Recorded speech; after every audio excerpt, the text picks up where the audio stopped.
Oh, hello, CGMan here. One of you asked me to make a little video showing how I do what I do. Well, let's take a look.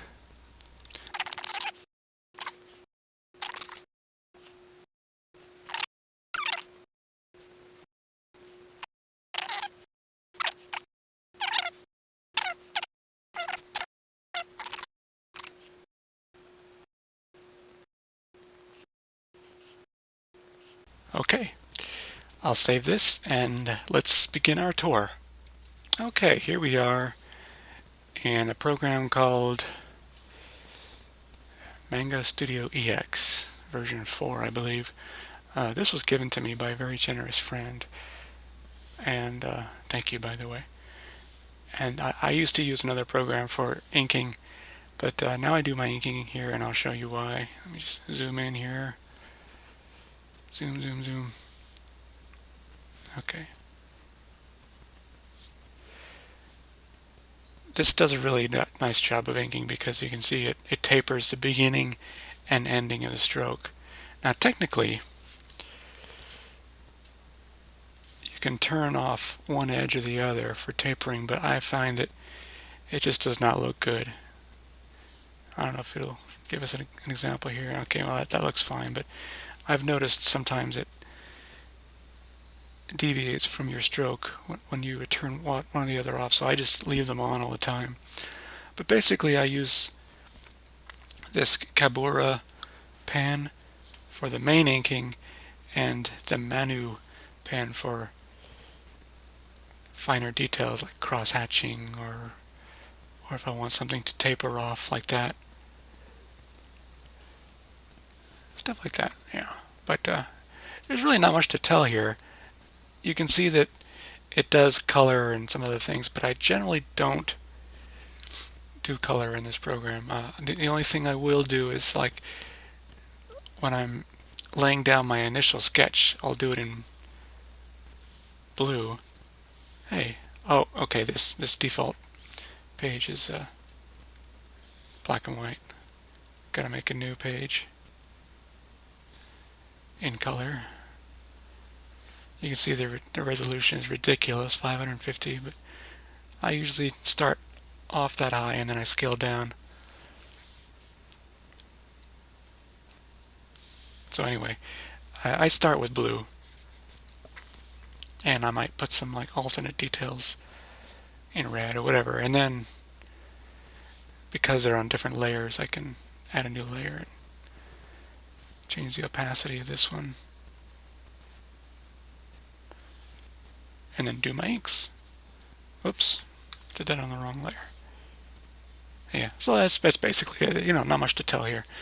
Let's move on to the coloring portion. Okay, here we are in PaintShop Pro, a paint program I've had for many years, and this is version 10. And unfortunately, I just start with this program and I move on to another one because, unfortunately, when I made the move to Windows 7, pressure sensitivity no longer works from my tablet. It's either on or off, which is basically might as well use a mouse to paint. I gotta slow that or shrink that down a bit. Yeah, I get no sensitivity for pressure. It's on or off, so I can't really use this for what I need to do. I just start off here and I do some processing and stuff. So this is the ink, and I've scaled it down to 50%. And there's a step I should have done before I scaled it down, but it's just the way it goes. Let's look over here at the layers. I'll duplicate that. Oh no, let's make a. I need to move over my recording, and I forgot what the keystroke is for that. Hang on a second. Okay, so to move over is the J key, so I can move over now. Alright. So I'm going to make a mask. So I still need to move it over. There. New mask from image. The one thing I do like about Paint Pro is it's very easy to work with masks. So I'm just basically going to tell it to make a mask based on the luma values of this image. And yep, invert the mask data. Okay, there we go.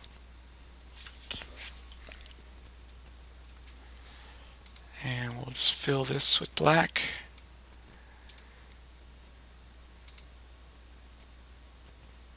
And make the background all white. Okay, now we got all white here in the background and black outlines that I can now paint under.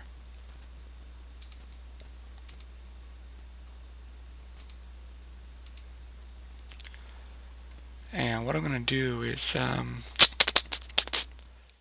put a color there. That's why do you? There we go. All opaque. Okay, perfect. And what I do here is, and I should have done this before I scaled it down because that would have saved me a step. But it is important to make sure that this detail that I'm doing doesn't stop right at the ink. It goes beyond the ink, because then when you scale things down, you don't see any leaking. But basically, I'm coloring in solid colors for the various sections of the image. Then I use that as a quick way of making color masks.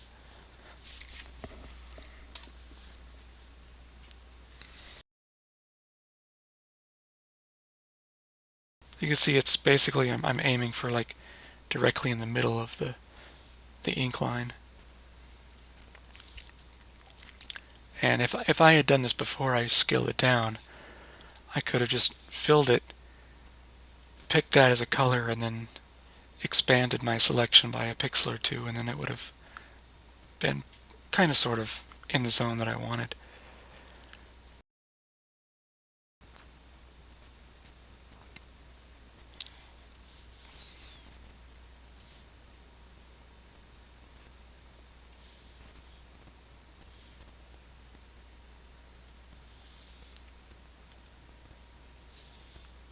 I'll pick another color.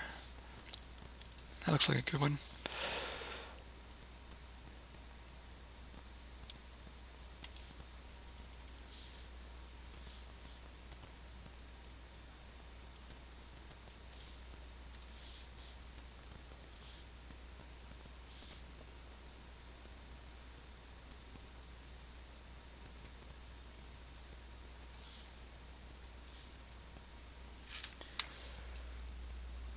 Okay, that's good enough. You get the idea. I don't have to do this twice. Let's just fill this in, and you can see how it works. And even though I don't do the, oops, got a leak. Even though I don't do the actual shading in this program, oh, I don't have a leak. I have too much tolerance. There we go. Okay. So basically, when I use the magic wand tool for selection, and I'm in the proper layer, I can just pick one or the other, and now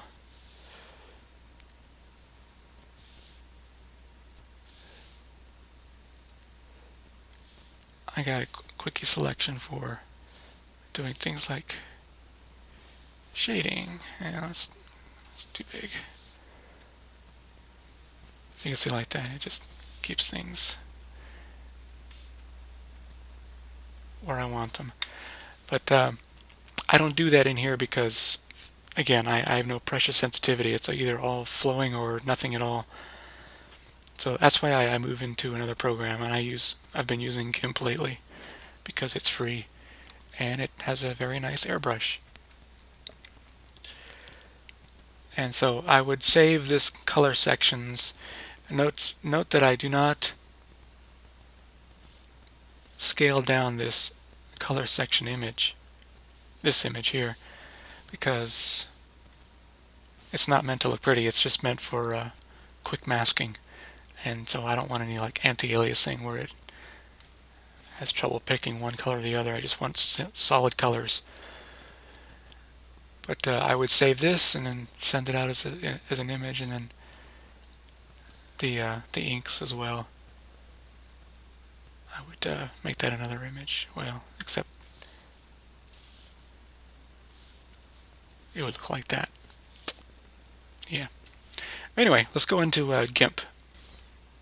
Okay, here we are in GIMP. As you can see, I have a color layer. Well, let's move this over here so you can see the layers.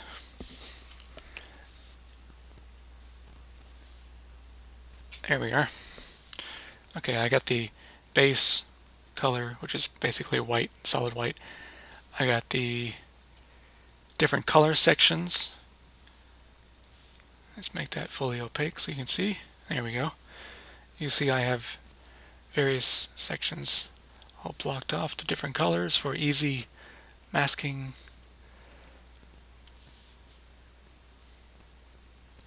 Oh, yeah, I had did the shading on the arm prior to doing the masking. I did the masking later. Anyway, here's the color layer and an arteries layer, or veins layer, whatever, and the inks layer. Now you can see in here the ink layer, this black and white image is the raw information that I used to make the mask, but then I colored it in this section right here. See, let me turn off these guys so you can see. Okay,